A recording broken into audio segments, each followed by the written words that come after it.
Andai saja Tuhan berkenan untuk memperlihatkan kepada setiap orang tua gambaran besar tentang kehidupan calon anaknya, mungkin mereka akan diperlihatkan seperti apa calon anak mereka ketika tumbuh dewasa nanti. Apakah ia akan menjadi anak yang lembut dan penurut, atau justru menjadi seseorang yang kelak menyakiti hati orang tuanya sendiri? Mungkin dari sana sebagian orang tua akan berpikir panjang, jika aku tahu anak ini kelak akan durhaka kepadaku, mungkin lebih baik aku akan menolak kehadirannya di dunia ini sejak awal dan aku tidak sudi untuk melahirkannya. Kira-kira begitu. Namun kehidupan tidak pernah bekerja seperti itu, teman-temanku. Tidak ada seorang pun yang diberi kesempatan untuk melihat seluruh jalannya hidup sebelum kita menjalaninya. Sebagai orang tua hanya bisa menerima kelahiran seorang anak dengan harapan, doa, dan keyakinan bahwa kelak anak-anak akan tumbuh menjadi manusia yang baik. Padahal tidak ada yang tahu bagaimana perjalanan itu akan berakhir. Anak-anak yang hari ini begitu manis digendong dalam pelukan, bisa saja suatu hari nanti menjadi orang asing bagi orang tuanya sendiri, atau bahkan bisa menjadi sumber tangis yang berkepanjangan. Cerita ini dimulai dari Dusun Berumbung, Desa Sumber Agung, Kecamatan Wates, Kediri, Jawa Timur. Beberapa warga di sana menjuluki Surani, usianya sekitar 30-an tahun, sebagai preman kampung sialan.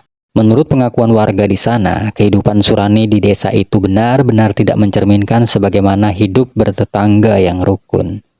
Banyak kesaksian dari warga yang menjadi korban atas aksi pemalakan paksa.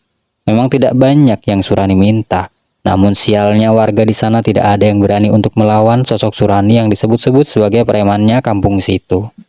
Terpaksa, beberapa rupiah harus rela mendarat di tangan kasar si Surani sialan ini. Pernah suatu waktu ada seorang warga yang dipalak paksa oleh Surani karena tidak diberi sepeser pun uang. Surani ngamuk-ngamuk gak karu-karuan. Kaca-kaca rumah warga yang menolak memberi uang habis dilempari batu bata dan pecah berantakan. Sialan memang. Tapi, lagi-lagi warga tidak ada yang berani melawannya. Surani merupakan anak ketiga dari 3 bersaudara. 2 saudara kandungnya berada di luar kota Kediri untuk bekerja dan hidup berumah tangga, sedangkan Surani hidup tanpa tujuan, tidak punya pekerjaan. Lebih tepatnya tidak mau mencari pekerjaan. Hidupnya bergantung sepenuhnya kepada ibunya bernama Paini, usianya 50 tahun, yang mencari uang dari bekerja sebagai pedagang kecil dan menyambi mengumpulkan barang-barang bekas yang masih bisa menghasilkan uang. Sebegitu bekerja kerasnya seorang ibu ini, namun tetap saja hidupnya selalu pas-pasan. Semenjak suaminya meninggal dunia beberapa waktu silam, Paini sering ngedumel sendiri. Masalahnya tetap berputar pada roda ekonomi yang selalu saja menghimpit. Kehadiran Surani di rumah tidak bisa diandalkan sama sekali. Malah justru Surani membebani dan merepotkan Paini. Surani sempat tidak pulang ke rumah selama 2 tahun, entah kemana dia berkelana. Namun setelah kembali ke desa, perilakunya berbeda. Jatah rokok, uang, dan kopi harus selalu ada. Paini tidak berdaya ketika anak kandungnya meminta uang dan kebutuhan lainnya. Ia harus memberinya, kalau tidak, bagaimana dengan Paini? Sudah ditebak, kursi lipat melayang ke arah kepala perempuan tua itu. Kepala Surani dilempar dengan kursi, bahkan tidak jarang juga wajahnya kena bogem mentah dari si sialan itu. Namun Paini tetap bersabar dan terus bersabar.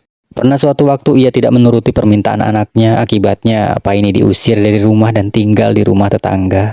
Pernah juga saudara kandungnya pulang dari kota sebelah, bukan sambutan yang didapat namun malah sebuah ancaman akan dibunuh oleh saudara kandungnya itu. Ketika Paini kembali ke rumahnya, semua balik normal, emosi si anak sudah mereda dan tidak marah-marah lagi. Mau tidak mau jatah uang rokok dan kopi harus ada. Kamis 9 Mei tahun 2013, Paini masih ingat betul dengan hari itu di mana ia diusir untuk yang kedua kalinya.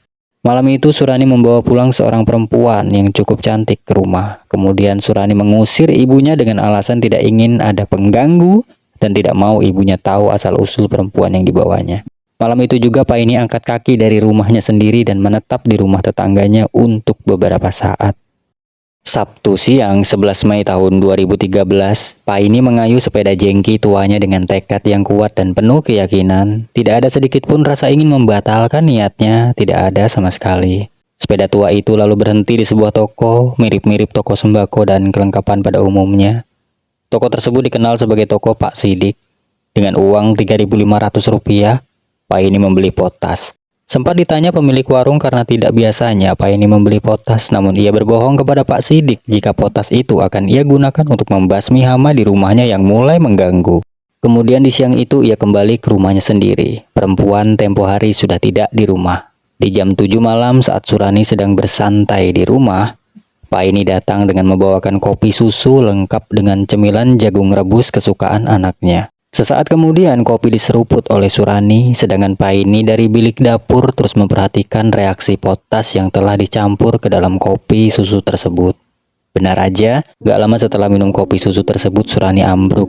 Paine kemudian mendekati anaknya, memperhatikan setiap reaksinya, detik demi detik, sampai Surani meregang nyawa. Paine memegang dada anaknya, memastikan ia benar-benar sudah berpulang, dan ia juga sempat mengusap lembut busa yang keluar dari mulut Surani. Paine tidak kabur. Ia justru mengadu ke Pak RT setempat bahwasannya baru saja ia meracuni si sialan itu dengan potas. Pak Sukidi selaku RT kemudian datang memastikan pengakuan Paine, dan benar aja, Surani sudah terkapar tak bernyawa. Polisi dihubungi, jasad Surani dibawa ke rumah sakit dan Paine dibawa ke kantor polisi.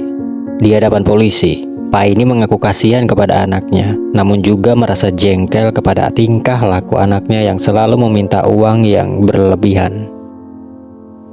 Kasihan sih, masih kasihan, tapi kan ya wis tega, pokoknya tega. Minta uang maksa, mak kan barang golekan, bakul-bakulan, bakul untuk Paris Lawe, aku dijaluk tertentu niku, mak damel kulaan apa malih.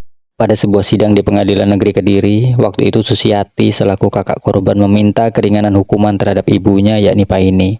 Karena ibunya selain tulang punggung bagi dirinya sendiri dan untuk korban, ia juga merupakan korban kekerasan dari Surani selama ini.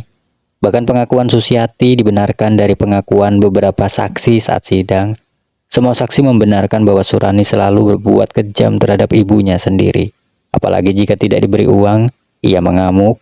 Kursi lipat dipukulkan ke kepala ibunya sampai berdarah. Kemudian saat itu JPU menuntut Paine dengan 8 tahun penjara.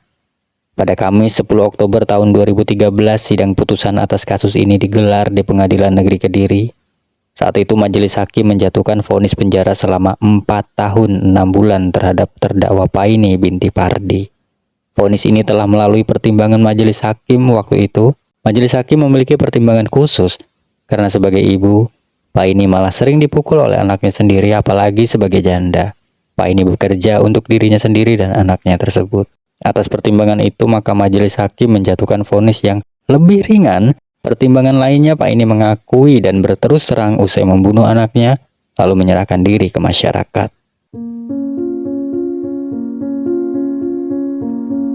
Kisah Paine bukan sekedar tentang seorang ibu yang mengakhiri hidup anaknya, namun di balik keputusan itu ada tahun-tahun yang dipenuhi tekanan, ketakutan, dan luka yang mungkin tidak pernah dirasakan dan terlihat oleh orang lain.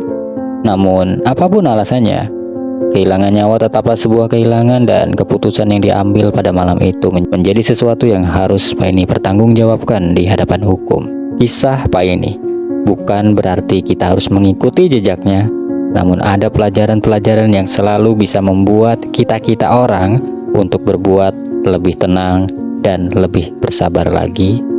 Jika belum bisa menjadi yang terbaik untuk orang tua, maka setidak-tidaknya jangan pernah lukai hati orang tua. Dan jangan menjadi anak yang durhaka tentunya. Sekian dulu cerita kali ini. Saya Mas Kepo mengakhiri kisah ini. Wassalamualaikum warahmatullahi wabarakatuh.